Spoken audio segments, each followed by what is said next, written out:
Hey guys, today we're joined by a special guest in the studio, Conrad Molden, and we're going to be talking about the things that nobody tells you about moving to Denmark. And it's going to be a lot of fun. Yeah, and I think to start off the list, one of the things that I think has definitely surprised us, don't know about you, Conrad, but the lack of spontaneity. Like in the U.S., I think it's very common for you at 2 o'clock to call up your friends and say, hey, what are we doing tonight? And you have no plans planned. Whereas in Denmark, I literally know what I'm doing with my friends 9 months from now. And I don't know what your experience was in the UK, but that is definitely a change for us, is that they don't tell you that the spontaneity kind of goes away because you come to a land of planners. Absolutely. You know, week 17, we are doing this at 3 o'clock. You cannot change plans. If we need to reschedule, it will be 2027. Yes.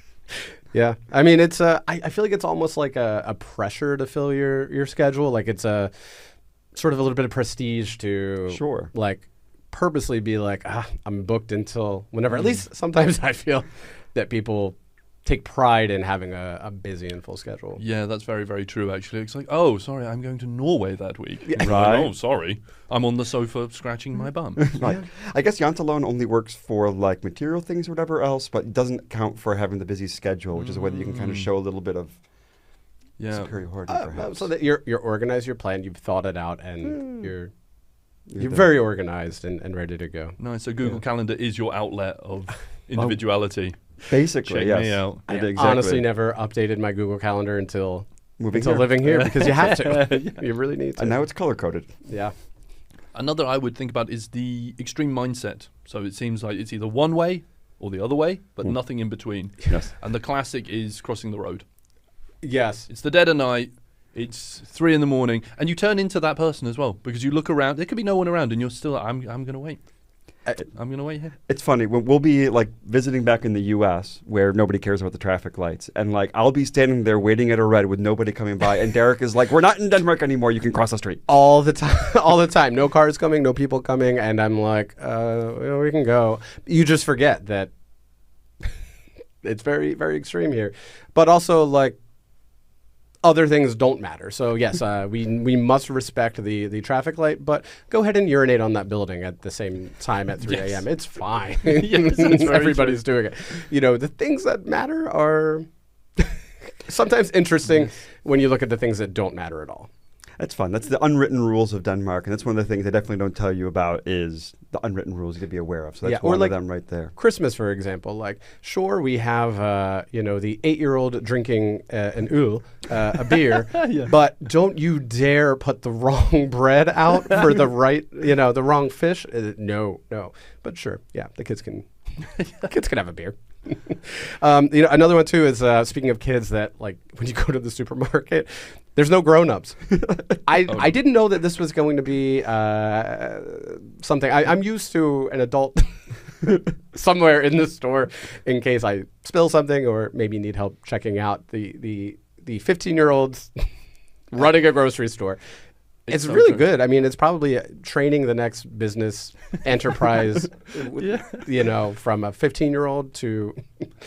I would totally agree with you. Everybody is 15 years old, and somehow everybody is violating child labor laws. Yes. Because you're asking somebody, like, shouldn't you be in school? Right. But there is one thing. Every one of these supermarkets, when push comes to shove, there is a store manager person who's 125 years old. Yes. And her name is... Her name is always Birgitta. And if there is enough of a problem, then she will appear. If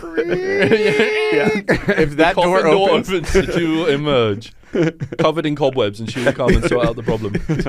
I brought more bags. It's called Co-op 365 now, but when it was Factor, I loved going in there because the first thing you saw was a huge sign that said, "We're now hiring," and then underneath it would say, "Absolutely no one older than 17." Yes. But it really? That was their hiring policy. No. Yeah. Oh, wow. You couldn't apply if you were older because they can pay them less. Sure. Yeah. They're not. I like your optimism with the next generation. Maybe they're training the future. Well, you are 16 going on 17. That means you're aging out of Fakta. We're going to throw your retirement party, get you out the door. Well, another one they didn't tell us about, and we'll have to ask you, I mean, you live in Jylland, so they didn't tell us that the water here is chalky as hell. Oh yeah, like That's it's everywhere. I've read Yeah. online at least. You know, it's something that you have to be aware. They don't tell you when you move over here, like, oh, it's pristine water, it's beautiful. We literally have sparkling water named after, the named country. after Denmark. But when it comes down to it, like, you're going to go through, like, your little water kettle is going to last you about 6 months, and then it's going to be covered in chalk, and your shower is going to be pristine white, not because of the walls, but because of the chalk. Like, it's, like, literally, like, I think you have a Brita filter, and if you open it up, it just has, like... sidewalk chalk inside of it. It's just, yeah. Yeah, the amount of limescale in my bathroom. I go to the supermarket and buy those 2-liter bottles of vinegar. Yeah. Because you just put that in a bucket and then you have to put all of as many things as you can Yes, find. to descale it. Anything that touched water must be doused in vinegar. Yeah. Almost immediately. Yeah. And it's because the water is very good and drinkable, but the ground is very chalky all across the country. So I'm always amazed at how unbelievably beautiful the people that you don't expect to be beautiful are. yes. So like the police, for example. Yes. The tightness of the uniforms, the perfect stubble, the way they're all walking around like they just walked out of a movie. Yeah. What blows my mind is it's in every sector of society. I was leaving my house the other day, and in England we call it the rubbish truck, or whatever, the bin lorry was outside, and they were doing all the garbage. And I was thinking, if this was in England, the guy on the thing would be the last guy they found. Do you know what I mean? It would be the bottom chav at the thing at the end of okay, we take him. Yeah. And he would have 3 bellies and be smoking. The guy at the back of the Danish truck, he was handsome. His name is Torben. He has a sommerhus. He eats well. He has salads. He's on a detox. Clean shaven, like ready to go, smiling. Like, hi, good morning. Like, this country, it's unreal. The cops especially, always like, where did you get these models? Right?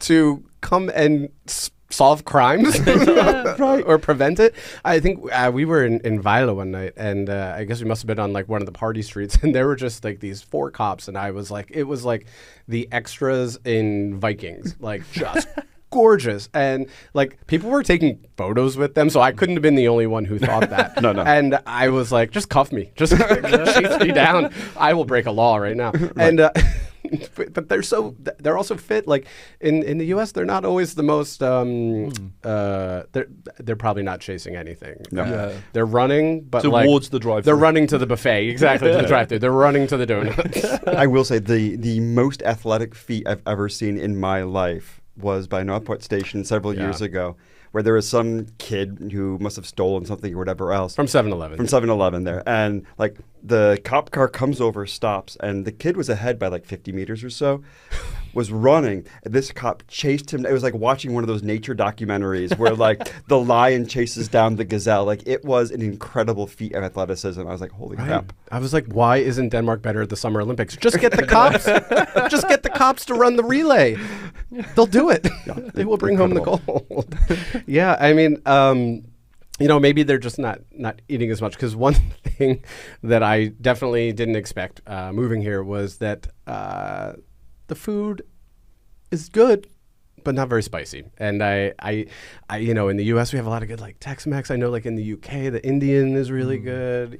So even if you go to these international food cuisines and get your food, it's usually not spicy because they make it for the local tastes.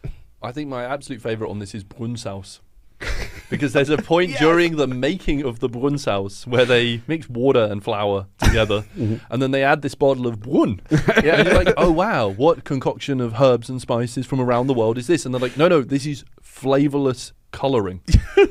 That's the only thing of this is to make it brown. So it's brown sauce. And a great food country, just not spicy. My favorite is we have one of those like food prep things that come occasionally for us, and in there it will say stark, like to put like chili flakes. They're like, ooh, like be careful on this one. There's a warning on the chili flakes, and they give you like literally like 4 chili flakes for the entire thing. I guess when you colonize the Arctic, you really only have salt as a spice. And chalk. Well, that we have plenty of. But one thing we also have plenty of, and they did not tell me about this before we came over, is the fact that you have cake for everything. It's your birthday, bring a cake. You're going on holiday, bring a cake. You're coming back from holiday, Yeah. bring a cake. You're retiring, bring a cake. Like, there is cake for everything. Like, and even for your birthday, if you want to have a birthday cake, it's not, you get a man cake. Like, you literally get a cake of you that you get to chop the head off. It's also your retirement cake if it's your 17th birthday at Fakta. Yes. You get Goodbye. Pavel, here's your cake. There is cake absolutely everywhere. And I cannot understand how people are so healthy. Yes. Because you go into work and it's Brigida's birthday, so you eat cake. Then it's the breakfast, so there's morn cake. Then it's lunch, there's cake at the lunch. Then, Rasmus is leaving, so we have goodbye cake. Yes. And you're like, all I've eaten all day is just a pile of sugar. Yes. I have coworkers. We have a couple offices around the area. They intentionally have their schedule based on which cake days are in different canteens and places, so they can make sure they get literally cake every day of the week. Like, oh, no birthdays this week? I'm going to work from home on Tuesday and Thursday, but I'll be in for the Wednesday cake. Yeah.